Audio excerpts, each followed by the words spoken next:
Muy buenas tardes. Ahí apareciste, Carlito. ¿Cómo andás, Carlos? Muy bien, muy bien. Gusto de estar nuevamente con ustedes. Espectacular los eh, reportajes anteriores. Estamos muy bien, me parece, posicionados con una audiencia cada creciente. ¿Llegaste a De, ver algo del embajador chileno aquí en el sí, piso? claro, claro que sí. Muy bueno, muy interesante. Muy explicativo de muchas cosas que la gente no sabe, no sabe, simplemente no. Que acertado Lula en su planteo acerca del relato del tema venezolano. Bueno, muy bien. Yo quisiera no estar Yo estoy fuera más de que tono. contento, yo estoy más que contento. Está el embajador, pero además está Blair, además está vos y además hay un montón de columnistas más. Bueno, A mí me deja, la verdad que es una tarea militante que hago a diario, que me deja muy contento. bueno, muy bien, Néstor. Tenés merecido ese tributo. Bueno, yo quisiera hablar hoy en la misma línea sobre lo que yo creo que es un tema muy importante para la acción política de cualquier partido en el gobierno. Antes que empiece, Adelante. porque que tengo una pregunta que es diferente a esa, antes que empiece, y es nada más que un titular. ¿Tú llegaste a escuchar lo que dijo el ministro del Exterior en la cumbre del Mercosur ayer, hoy? ¿Bustillo? No. Estaba la ministra de Economía, te aconsejo que lo puedas escuchar. Era Bueno, eso nada más. muy bien. Si fue hoy, no lo escuché. Fue hoy, en Argentina. Sí, sí. Bueno, muy bien. Veremos y en la próxima podemos sentar a hablar de ese tema. Por ahora yo estaba preparando algunos apuntes sobre lo que yo creo que se llama credibilidad. Es importante que cualquier gobierno pueda hacer su tarea política con un margen de credibilidad aceptable, porque si no, cualquiera sea el programa, la tarea política se desmerece. Y aquí tenemos un problema. A mí considero que es algo que me afecta, que el gobierno no tenga el nivel de credibilidad que podría tener, credibilidad que podía tener, este, porque realmente, primero, las promesas electorales son muy importantes y por ahí tenemos que se prometió ajuste fiscal sin deterioro de los servicios públicos. Y lo que estamos presenciando es que el ajuste fiscal es algo que no corresponde hacerlo por el lado del gasto, en todo caso, sino por el lado de generar ingresos genuinos para satisfacer las necesidades sociales que son también genuinas y no restringir las necesidades, la demanda, la atención a las necesidades sociales. Entonces, por ahí no creo que el ajuste fiscal esté adecuado a lo que la gente esperaba y por lo tanto es un gobierno que va perdiendo credibilidad. Se entendía de que la mala administración anterior llevaba al despilfarro e incluso a la corruptela de pagar gastos que no correspondían, y eso quedó totalmente, eh, fue falso. Entonces, un gobierno que hace afirmaciones que después no puede probar, que resultan falsas, es un gobierno que pierde credibilidad ante la opinión pública, genera una expectativa que después se desvanece. El tema importantísimo de las tarifas públicas, centro medular de campaña, también creo que por más que ahora los ajustes son nulos, lo importante es el ajuste anual que tiene la variable, ¿verdad? Y que se hace por adelantado con respecto a cómo se hacía antes, y son mucho mayores cuando se dijo que iban a ser menores, y se contradice la propia lógica que el gobierno ha impuesto, en el sentido de que la impuso para tratar de demostrar que la refinería de ANCAP era ineficiente y por lo tanto quizás habría que privatizarla, lo mismo que al Portland. Y resulta ser que las cifras que el propio gobierno maneja acerca de la paridad de importación revela lo contrario, y en consecuencia los ajustes no se correspondían a la realidad, no iba por ahí el ahorro que iban a tener las empresas para producir y la gente para consumir, y las tarifas entonces fue un gran fiasco de promesa de campaña. Lo de la seguridad interna, si las tarifas fue un gran fiasco, lo de la seguridad interna, habida cuenta de, incluso tomando en consideración las cifras, que todos sabemos de que hay menos denuncias de hurtos, que todos sabemos que los delitos que se están cometiendo son que tienen mucho que ver con el narcotráfico, pero esa es una realidad que ya estaba de antes y que se negaba antes. Se iba a arreglar porque el anterior gobierno era totalmente ineficiente, contemplativo, que con dureza se iba a arreglar contra la debilidad del gobierno anterior. Todo resultó nuevamente falso, la credibilidad del gobierno en esa materia se está viniendo abajo, que no nos perdonan el éxito, quedó ridiculizado, y entonces tenemos un tema que creo que el gobierno actual, cuando era oposición y criticaba al gobierno anterior, bueno, escupió para arriba, porque nadie ignora que los problemas de seguridad son problemas de carácter universal en este momento, atañen a todo el mundo, tienen que ver con el capitalismo, claro que sí, sí o no. Ahora están apelando a las causas, como lo planteaba en toda la política que se realizó a través en el frente, y al reforzamiento, claro, de los medios policiales, pero nunca se reforzó tanto como se reforzó en el frente medios para la seguridad y para la tecnificación de la policía, y incluso los salarios. Bueno, y el tema de la seguridad fue otro de los temas en los cuales hay una pérdida de credibilidad que para mí es preocupante.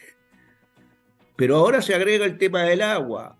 Hay un gobierno que naufraga en esta agua, porque el tema del agua podemos decir, bueno, es como el tema de la inseguridad, es un problema que viene de afuera, que tiene que ver con el narcotráfico, que son cosas muy importantes y peligrosas para cualquier gobierno, para cualquier país. No se debió haber escupido para arriba porque te genera el problema que todos sabemos.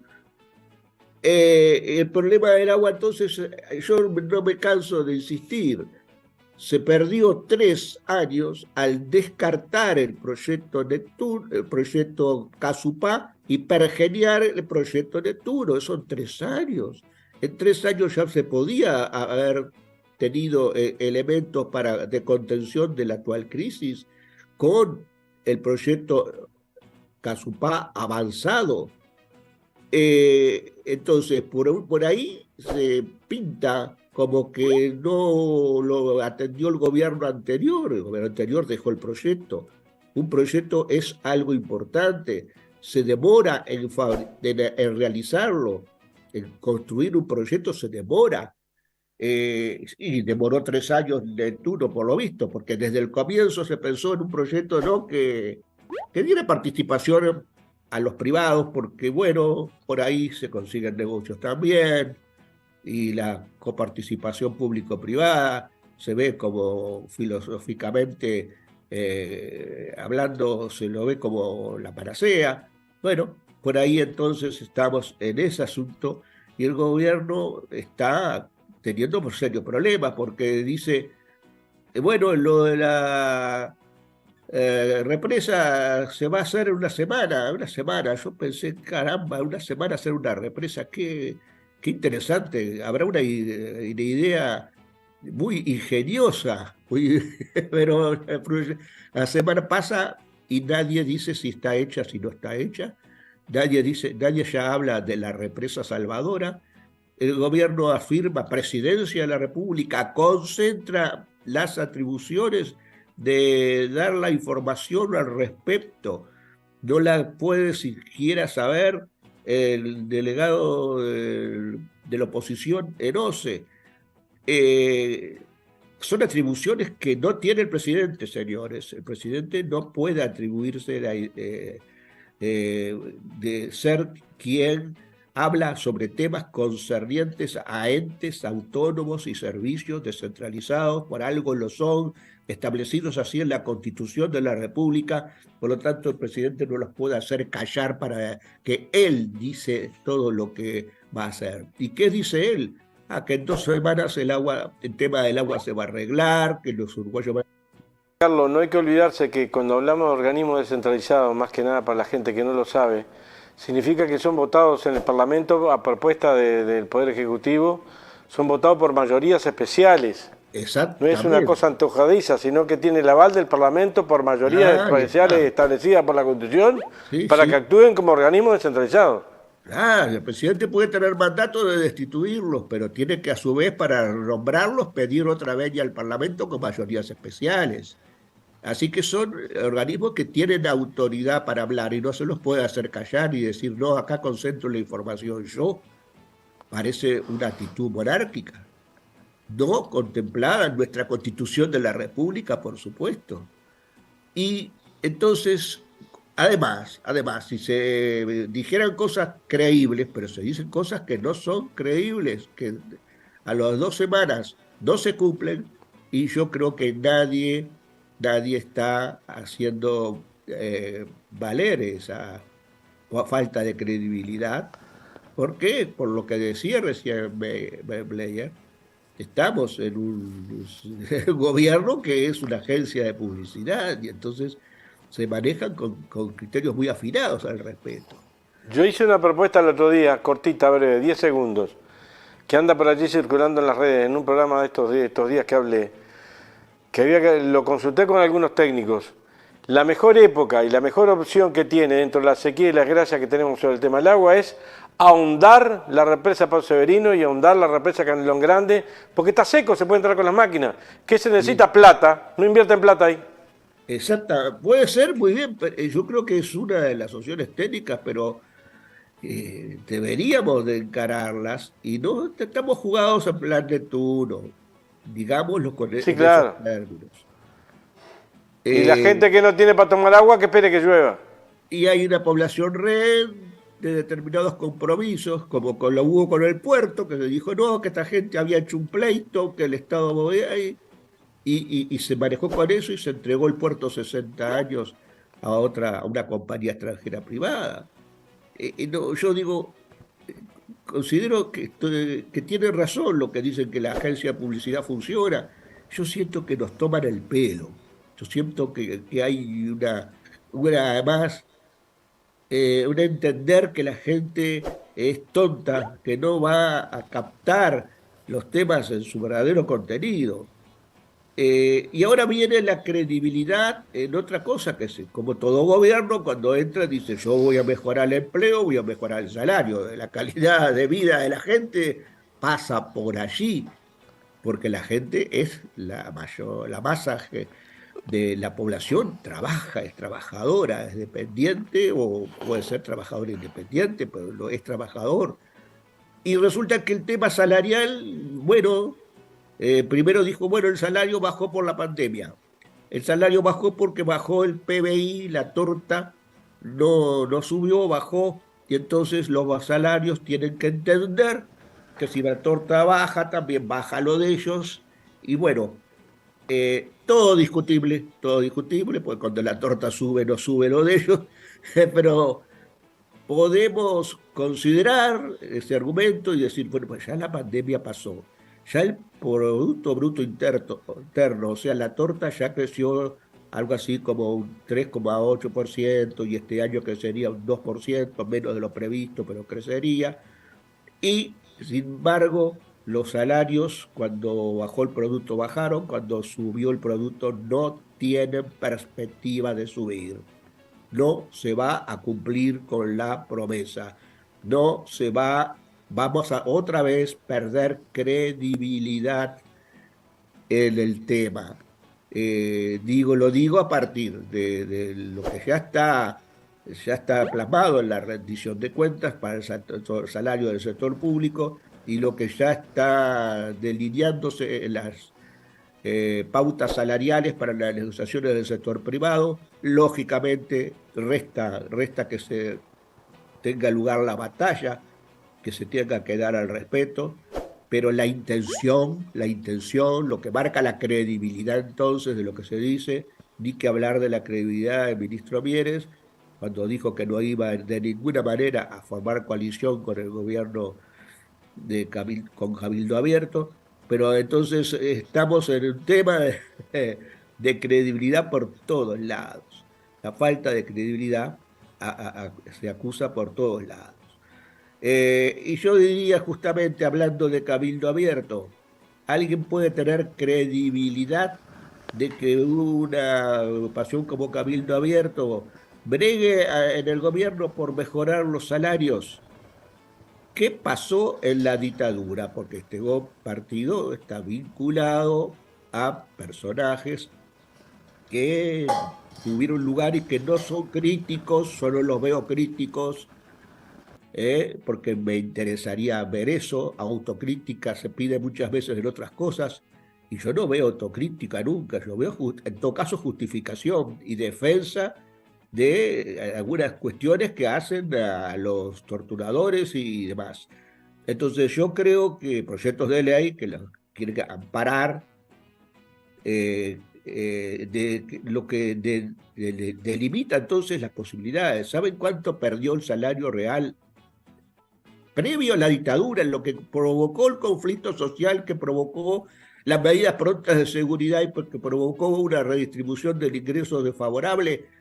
33% se perdió el salario antes de la dictadura, en el periodo en que el Producto Bruto Interno del país estaba estancado y por lo tanto, si pierde el salario, ganó la rentabilidad de la empresarial. ¿Y cuánto perdió el salario cuando vino la dictadura? Que vino de la mano de que había temas como la infidencia, ¿se acuerdan? La gran devaluación, aquella que deterioró los ingresos de los personas de ingresos fijos, como los asalariados y todo demás. El salario real durante la dictadura bajó 55%. Quiere decir, por sobre lo que había bajado antes de la dictadura. Quiere decir que si alguien viene ahora a plantear que desde otra óptica que tiene que ver, reivindica el autoritarismo, se va a mejorar el tema salarios, pues señores, hay una enorme falta de credibilidad que hay que hacerla notar, que hay que hacerla ver. No lo veo al señor Marini, general Marini, llamémosle lo que es, no lo veo ya dispuesto a jugarse del tema salario, pero sí lo veo dispuesto a, de alguna manera, cobrar venganza de lo que ha sido el tema del affair del Ministerio de Vivienda. Entonces, aquí hay un asunto que me parece que los uruguayos tienen que ver, y el que tiene que sí tener credibilidad en todo esto es el Frente. Las cifras del periodo del Frente Amplio. Las cifras en el periodo del Frente le dan credibilidad.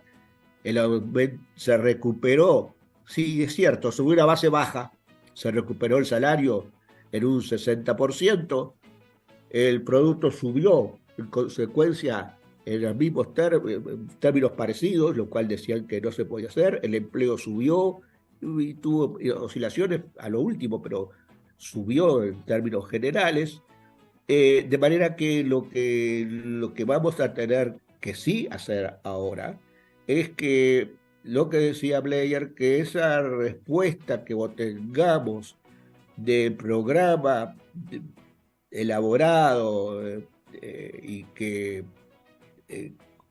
concuerdo que fue una tarea difícil y que se afinaron muchas cosas.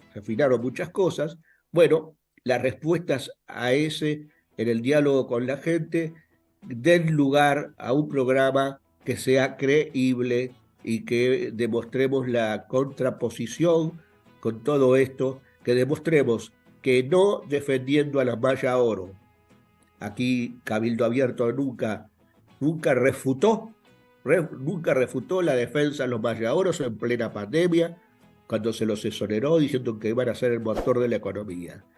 No, lo fueron apenas los precios internacionales lo permitieron. Los precios internacionales declinaron, ya no son motor de economía, nada. Y hubo inversión en el Uruguay, el dinero se llevó al exterior, ganado con creces, ganado con creces en este periodo, y por lo tanto, por allí tenemos que tener presente que el único defensor del pueblo es el mismo pueblo organizado y que la programación que se realice en este sistema electoral, bueno, que es el que transitamos, tiene que ser una programación creíble y contrastante con la que hemos tenido en aplicación, que demostró su total falta de credibilidad.